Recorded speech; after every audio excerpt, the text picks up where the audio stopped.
l'actualité en Chine se présente comme suit. Le haut diplomate chinois Wang Yi rencontre la ministre malgache des Affaires étrangères Yvette Silla à Beijing ce vendredi.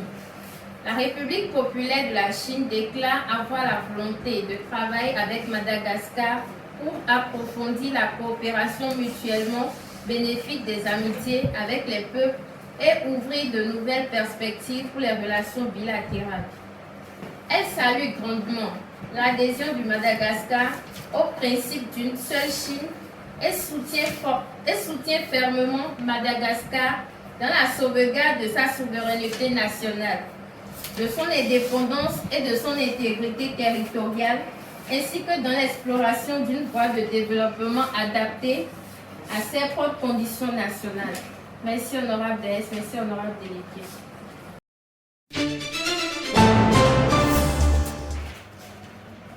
Merci, honorable DS. Honorable DS, honorable délégué, l'actualité des États-Unis se présente comme suit. Les États-Unis réintègrent l'UNESCO malgré l'opposition de la Russie et de la Chine.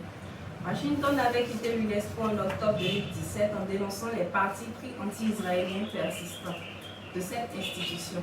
Ce retrait accompagné de celui d'Israël était effectif depuis décembre 2018, mais les États-Unis ont récemment réintégré l'institution.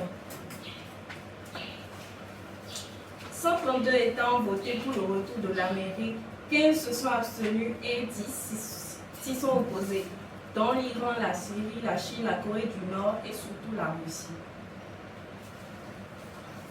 5 cas de paludisme contractés sur le sol américain ont été confirmés en Floride et au Texas pour la première fois en 20 ans, ont alerté les autorités sanitaires des États-Unis.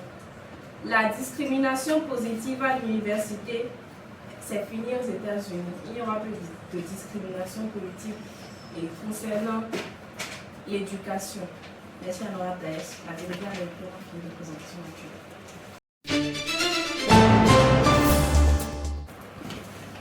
Merci, honorable Daes.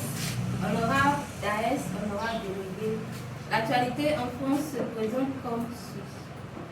La France a connu de nouvelles agitations très violentes dans la nuit du jeudi au vendredi 30 juin 2023. Suite à la mort de Naher Cheu, d'origine algérienne, abattu par un policier, de nouvelles immeubles ont secoué plusieurs villes de les atomes. Emmanuel Macron a convoqué son gouvernement. Votre petit copain. C'est votre petit copain Emmanuel Macron? Oui. Emmanuel Macron. C'est votre petit copain? C'est le président de la France. Et vous l'appelez comment? Emmanuel Macron. Votre petit copain. C'est le président de la France. Reprenez donc votre phrase. Ok. Le président a convoqué. Le président de la France a convoqué. Quel président? Président de la France. Il s'appelle comment? Emmanuel Macron. Reprononcez correctement alors le nom dans la phrase. Emmanuel Macron a convoqué son. C'est votre petit copain? Le président de la France, Emmanuel Macron, a convoqué son. Reprenez tout correctement. La France a connu de nouvelles agitations très violentes dans la nuit du jeudi au vendredi 30 juin 2023, suite à la mort de Naher, jeune d'origine algérienne, abattu par un policier. De nouvelles émeutes ont secoué plusieurs villes de les Ardennes. Emmanuel Macron, le président de la France, a convoqué son gouvernement pour une réunion de crise, alors qu'au moins 875 personnes sont arrêtées en marge de heurts entre les polices et les manifestants. L'ONU, selon lui, voit que la France doit se pencher sur les problèmes de racisme parmi les forces de l'ordre.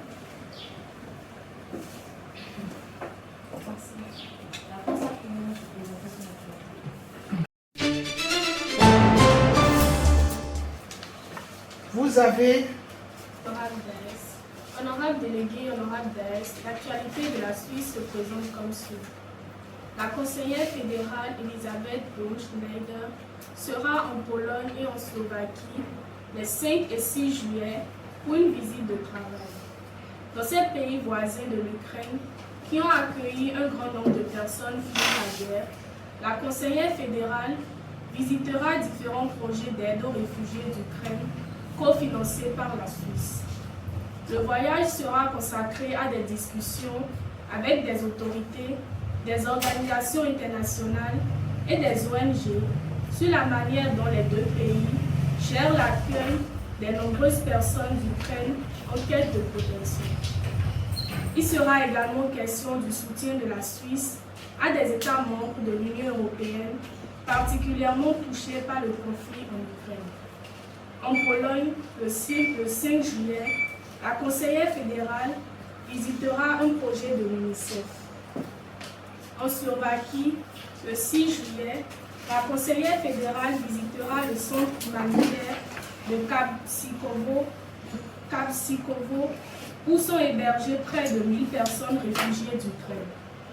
Elle se rendra aussi au centre d'innovation de la faculté de pédagogie de l'université Comenius, qui forme des travailleurs et des travailleurs sociaux. Merci, honorable Daes.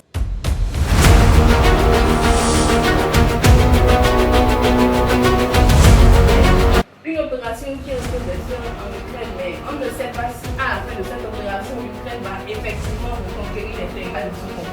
Donc c'est de ça que je parle. Donc c'est de ça la déléguée parle et la déléguée n'est pas allée à reçu.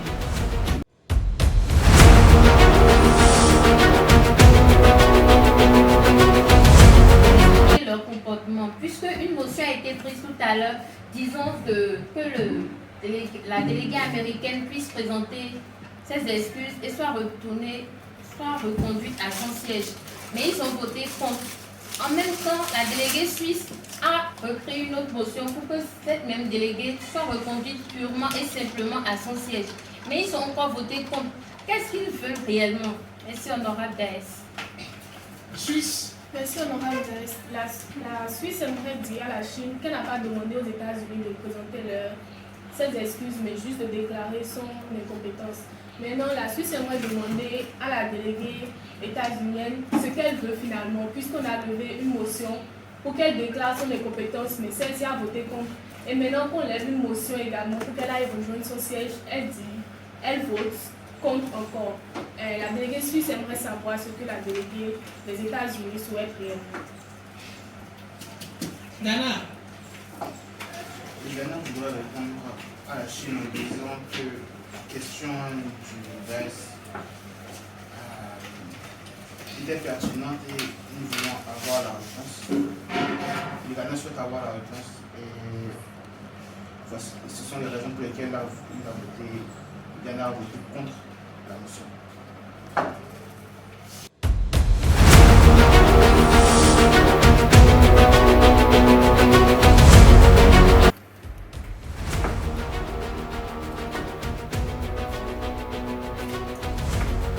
États-Unis, Japon, France, Chine.